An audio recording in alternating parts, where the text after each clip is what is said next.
মঙ্গলবার সন্ধ্যায় এক মর্যাদাপূর্ণ অনুষ্ঠানের মধ্য দিয়ে নতুন দিল্লির রাষ্ট্রপতি ভবনে আয়োজিত হলো রাষ্ট্রীয় পদ্ম পুরস্কার প্রদান অনুষ্ঠান।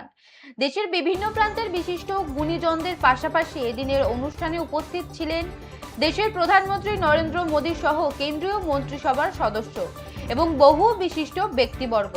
এই বিশেষ মঞ্চে সাহিত্য ও শিক্ষায় এবছর পদ্মশ্রী পুরস্কারে ভূষিত হলেন পশ্চিমবঙ্গের মালদা জেলার কৃতি সন্তান অশোক কুমার হালদার। দেশের সর্বোচ্চ নাগরিক সম্মানগুলির মধ্যে অন্যতম এই পদ্মশ্রী পদকটি মালদার অশোক কুমারের হাতে সশরীরে তুলে দেন দেশের সম্মাননীয় রাষ্ট্রপতি দ্রৌপদী মুর্মু।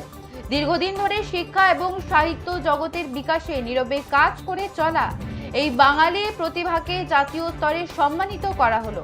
রাষ্ট্রপতির হাত থেকে পদক ও শংসাপত্র গ্রহণের পর বিশেষ মুহূর্তটি উপস্থিত সকল আমন্ত্রিতদের করতালিতে মুখরিত হয়ে ওঠে।